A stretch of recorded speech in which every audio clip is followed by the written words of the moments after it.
එකමත් එක කාලෙක බලවත් රාජධානියක් තිබුණා. ඒ රාජධානිය අනිත් රාජ්‍යයන්ට වඩා වෙනස්. වනාන්තර සහ ගංගාවලින් වටවුණු හරිම ලස්සන රන්වන් ආලෝකයෙන් දිලිසෙන රාජධානියක්.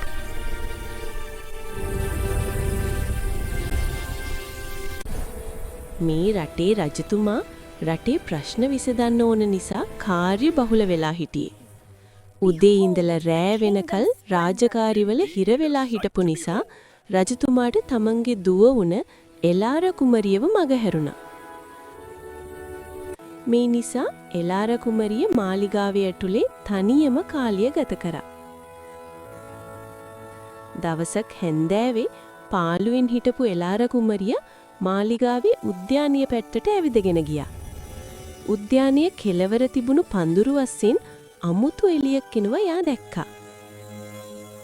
එතනට ගිහින් බලද්දී එයා දැක්ක වැල් වලින් වැහිච්ච පරණ ගල් දොරක්. කුමරිය හිමින් සැරේ ඒ වැල් ලයින් කරලා රහස් දොර විවෘත කරා. හිතාගන්න බැරි ලස්සන පලිගු ලෝකයක්. එතකොටම රෝස පාට දිලිසෙන පුංචි සුරංගනාවියක් එයාගේ ළඟට පියාඹලා ආවා.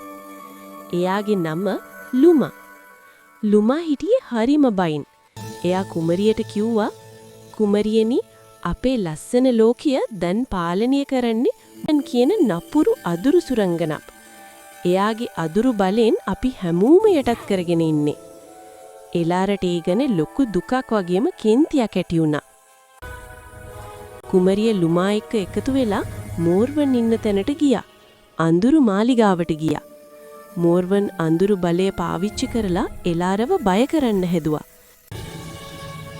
එලාරගේ හිතේ තියෙන ධෛර්යය නිසා ඇගෙන් ලොකු ආලෝකයක් විහිදෙන්න පටන් ගත්තා. පුංචි ලුමත් එයාගේ මුළු ශක්තියම දාලා උදව් කරා. ඒ ආලෝකය නපුරු අදුරු මෝර්වන්ට ඔරොත්තු දෙන්න බැරි වුණා. මෝර්වන්ගේ බලය බිදිලා ගියා. සුරංගනා ලෝකේ අඳුර පහ වෙලා ගිහින් ආයෙත් යථා තත්වයට ආවා. හැබැයි පරණ කතාව වගේ මේ කතාවේ රහස් දොර වැහුනේ නැහැ. එදා ඉඳන් රාජධානියේ වැඩ නිසා රජතුමා කාර්යබහුල වුණාම එලාර රහස් දොරෙන් රිංගලා පලිගු සුරංගනා ලෝකෙට යනවා. එයා ලුමා සහ අනිත් සුරංගනාවන් එක්ක සතුටින් හිටියා.